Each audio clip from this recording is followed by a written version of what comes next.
Baik, Bapak Ibu, ini saya jelaskan chapter pertamanya dulu, yaitu konsep dan prinsip media pembelajaran. Kita kalau secara arti kata, media itu kan sifatnya perantara ya, atau pengantar pesan. Pembelajaran itu berarti perbuatan menjadikan orang mengetahui atau menguasai hal baru. Biasanya kalau slide itu banyak teksnya kayak begini, Bapak Ibu ya, yang seperti yang saya tampilkan sekarang, walaupun ada gambarnya, siswa itu sudah cenderung jenuh duluan ya, teksnya terlalu banyak begitu ya. Apalagi kalau kita memaparkan ya, yang sifatnya teoritis.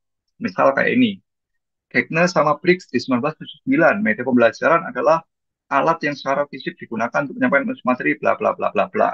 Sedangkan Lehman dan Russell tahun 2000 segala sesuatu yang dapat membawa pesan untuk mencapai tujuan pembelajaran. Itu kan biasanya akan lelah karena kita sebagai guru akan tertuntut membaca teks yang ada di tampilan slide-nya. Siswa juga akhirnya harus membaca teks yang lumayan banyak tadi itu. Walaupun mungkin kadang kita merasa, "Loh, ini perlu untuk disampaikan, tapi sebenarnya ini terlalu banyak ya." Tapi di sini dapat kita lihat adanya perkembangan Bapak Ibu ya. Jadi menurut ahli pendidikan ya, Gardner sama Briggs dan Lehman Russell ini yang di tahun 1979 tahun 2000, kalau dulu di era 1980-an, media pembelajaran itu sifatnya senantiasa fisik ya. Jadi secara pengertian saja fisik, buku, tape recorder, kaset, video recorder, atau yang itu bisa dibawa ke dalam kelas ya.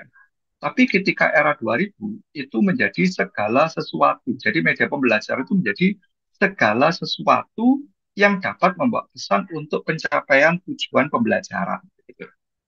Nah ini kalau mau nyoba kita gambarkan ya, secara filosofis dalam pembelajaran, pembelajaran itu kita berarti ingin agar siswa itu mendapatkan sesuatu hal yang baru. Kalau kita pakai teks tadi, ya itu akan kompleks. Nah ini coba kita bikin kalau itu menjadi banyak gambar, teksnya sedikit ya. Kurang lebih akan menjadi tampilan seperti yang sekarang ini ya. Nah, kalau kita urai ya, dalam pembelajaran itu, intinya kan ada subjek ya. Orang yang menjelaskan tentang pembelajarannya. Atau dalam hal ini pendidik atau guru atau pelatih. Jadi di sini ada yang namanya subjeknya. Berikutnya, ada orang yang sedang mendapatkan pendidikan, orang yang diajari, orang yang diharapkan dia terpantik untuk belajar sesuatu hal yang baru. Nah, ketika ada objek yang belajar, dalam hal ini siswanya, ya Bapak Ibu sekalian ya, ini subjek yang mengajar, ada objek yang diajari itu. Ketika seorang subjek mengajar, tentu dalam benak pikiran kita, itu ada tujuan. Kenapa sih saya harus mendidik si anak ini? Kenapa kita mengajar dia? Apa tujuan pendidikan? Ya, jadi kita semua sebagai pendidik, sebagai guru, tentu berharap adik atau peserta didik kita kelak itu bisa menjadi orang atau sosok yang berguna bagi pembangunan bangsa. Mereka mampu untuk mencari masalahnya dan sebagainya itu. Nah, ketika subjek ini tadi ya itu ingin agar objek itu mencapai tujuan yang ada ini tadi, maka kita akan dibantu dengan media. Ya. Jadi ada hal-hal yang butuh kita sampaikan pada si objek. Pakai apa? Pakai perantara. Apakah itu sifatnya audio, ucapan kita sendiri secara langsung, atau mungkin gerakan tangan, gerakan tubuh kita, atau kita pakai papan tulis, atau seperti sekarang yang saya gunakan, saya pakai PowerPoint yang kita gunakan jadi interaktif ya.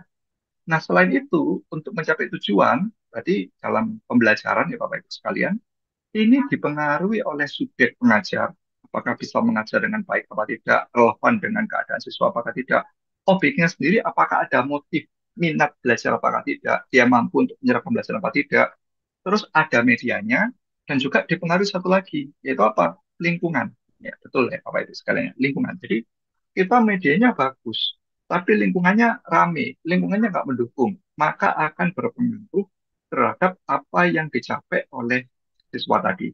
Begitu pula ketika kita saat ini daring, kita juga dipengaruhi oleh keadaan lingkungan ya. Apakah nanti jangan-jangan di tengah perjalanan kita mengalami mati listrik, atau mungkin internet saya mendadak mati, atau internetnya nggak stabil, atau suara saya speakernya ini kehabisan baterai. Itu kan akan memengaruhi proses kita dalam belajar.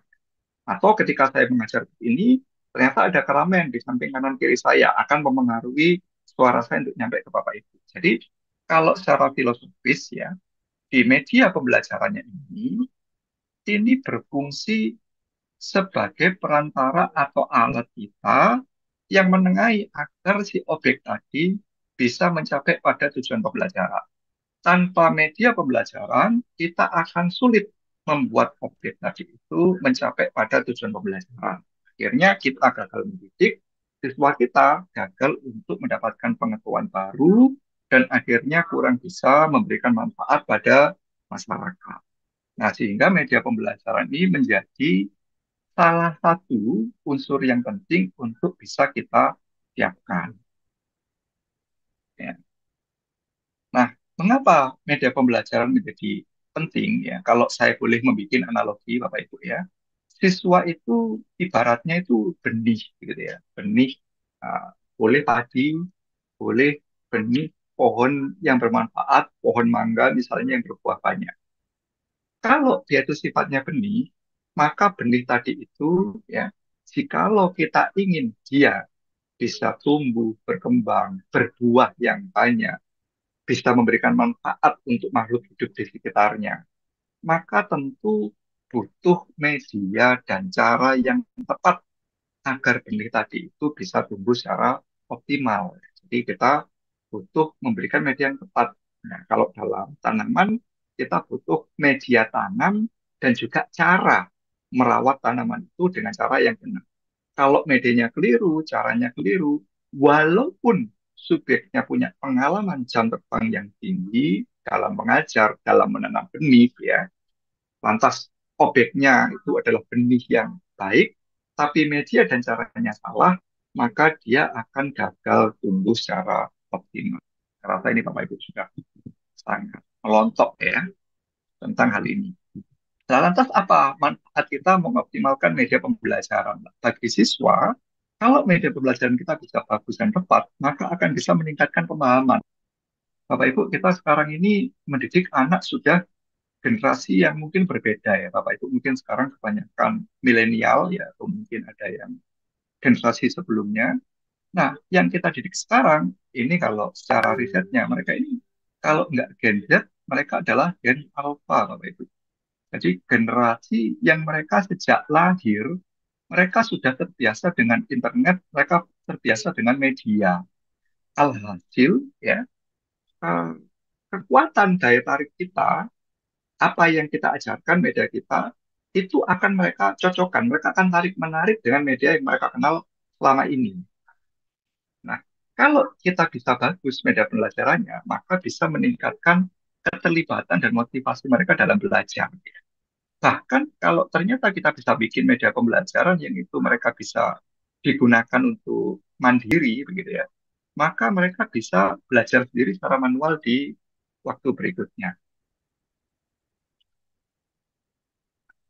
Apa manfaatnya bagi kita? Kalau kita mungkin akan repot di awal ya Bapak Ibu. Menyiapkan media pembelajaran ini ternyata nggak mudah gitu ya.